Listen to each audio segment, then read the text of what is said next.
Olá! Hoje nós vamos falar a respeito de codependência num aspecto mais amplo do que a gente vem falando aí nos últimos tempos.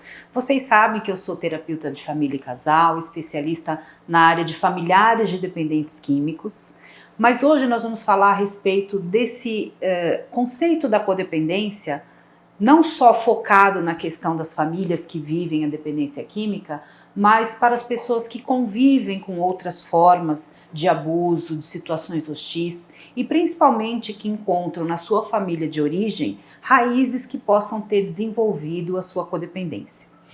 Quando nós falamos em codependência, o termo surgiu na área, sim, dos familiares de usuários de substâncias na década de 50, nos Estados Unidos, com as esposas dos alcoólicos anônimos que fundaram Al-Anon. Depois o termo foi utilizado também nas comunidades terapêuticas em Minnesota, Estados Unidos, e depois partiu para a terapia, onde ele vem sim identificando pessoas que são os familiares dos usuários de substâncias psicoativas. Porém, precisamos separar dois conceitos. O primeiro é que nem todos os familiares de usuários de substâncias psicoativas são codependentes. Essas pessoas foram sim impactadas pelo uso do seu familiar e vivem aí uma série de estágios pelos quais passam justamente durante esse processo de impacto. Nós já falamos a respeito, mas para que nós possamos pontuar, esses estágios transitam entre a negação, o controle, a desorganização dos papéis e a exaustão. Esses estágios não representam necessariamente a codependência. Quando nós falamos em codependência, aí sim, ela pode estar atrelada a estas vivências, mas ela é deflagrada por essa vivência e não algo que surge após o fato de eu ter convivido com um usuário de drogas, um compulsivo por sexo, por jogos, por compras. A codependência, na verdade, ela tem a raiz na infância disfuncional. Enquanto quando nós convidamos você a analisar a sua codependência, em primeiro lugar, não buscamos rótulos, né? Eu costumo dizer que às vezes as pessoas colocam, eu sou codependente, serei sempre codependente, ou o meu comportamento é assim em virtude da minha codependência. E eu não acredito especificamente nesses rótulos dessa forma, ou de que estaremos fadados a sermos sempre codependentes. Nós temos sim traços que podem indicar comportamentos codependentes, mas em todo momento, através do autoconhecimento, da autoaceitação e dos programas de autocuidados, nós poderemos pouco a pouco nos libertarmos desses traços que caracterizam a codependência. Voltando então para essa história da família de origem, qual é o convite para que você possa entender como a codependência pode estar afetando a sua vida? Buscar a sua história na família de origem. Quem foram seus pais? Quais eram os comportamentos do seu pai ou da sua mãe durante a sua infância, primeira, segunda e terceira infância, durante a sua adolescência? Comportamentos que lhe trouxeram sentimentos como vergonha, culpa, negação, raiva, medo. Comportamentos que, claro, que não foram propositais, mas que de alguma maneira fizeram com que você entrasse em contato com o que nós chamamos de feridas da infância, que são o abandono, a negligência, a falta de cuidado da forma como a criança entende esse cuidado. Caso você tenha vivenciado situações como essa, você pode ter criado um perfil que nós costumamos falar as máscaras da codependência, que é justamente esse que vem para te permitir viver de uma forma natural, de uma forma tranquila, ou aparentemente viver dentro de uma sociedade ou de uma comunidade ou de uma família que te aceite. Então você passa a buscar comportamentos onde você poderá ser validada, poderá ser amada, poderá se sentir pertencente apesar das dores da infância.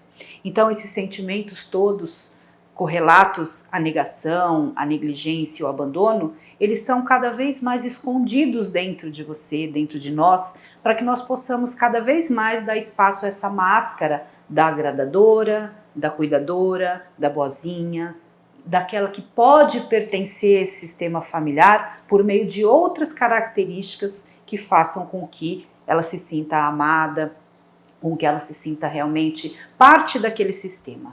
Todos nós precisamos nos sentir parte de um sistema familiar. E muitas vezes, quando não nos sentimos em virtude dessas feridas que eu coloquei, nós vamos buscar outras formas de fazê-lo. A questão é que conforme essa criança se torna adolescente e mais adiante um adulto, esse mesmo modelo comportamental se instala durante a sua trajetória relacional. Ou seja, a codependência é algo que se dá nas relações. A codependência acontece de uma forma com o pai, com a mãe, com o filho, com o cônjuge, e aí sim começam a surgir as dificuldades nessas relações, que estão atreladas justamente a esses comportamentos. Faço demais para os outros, portanto não faço para mim.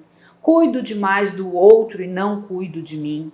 Quero resolver a vida de todas as pessoas, mas não consigo resolver a minha. E aí sim vem essas características que a gente costuma dizer que são as características da codependência.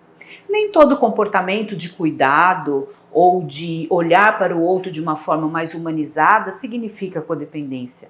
Nós precisamos sim começar a separar esses conceitos, o que é do indivíduo, o que é da personalidade, o que é humanidade e o que é extremo, né? A codependência, assim como outros transtornos, ela está sempre no extremo do cuidado, no extremo do fazer do outro, no extremo de afastar-se de si, e é por isso que surgem as dores, que surgem as dificuldades de lidar com essa personalidade, com esse comportamento que nos afeta no cotidiano quando estamos aí vivendo características codependentes. Então, para que você possa entender melhor se a codependência faz parte da sua vida, se em algum momento você já se sentiu acometida por esse transtorno, eu sugiro essa busca à sua história. Conheça a sua família, conheça os comportamentos do seu pai, da sua mãe ou dos seus cuidadores. Busque conceitos relacionados à negligência, ao abandono, ao abuso, seja ele o abuso verbal, psicológico ou até o abuso físico. Reconheça esses padrões que se instalaram na sua família de origem e que de alguma forma vem reverberando nos seus padrões relacionais de hoje. Por mais que você diga e que nós sempre dizemos, eu não quero repetir os mesmos erros que a minha família repetiu comigo, os padrões familiares, eles vêm conosco mesmo que nós não desejamos que seja assim. Então é importante que nós possamos olhar para isso, reconhecer, acolher, aceitar e aí sim programarmos uma nova forma de lidar com essa realidade a partir do autocuidado, do autoamor, do autoolhar, do desenvolver a autoestima. Então o convite hoje é para que você busque a sua família de origem, para conhecer essa trajetória e entender de onde começou essa história e para onde você quer caminhar a partir de um novo momento de transformação.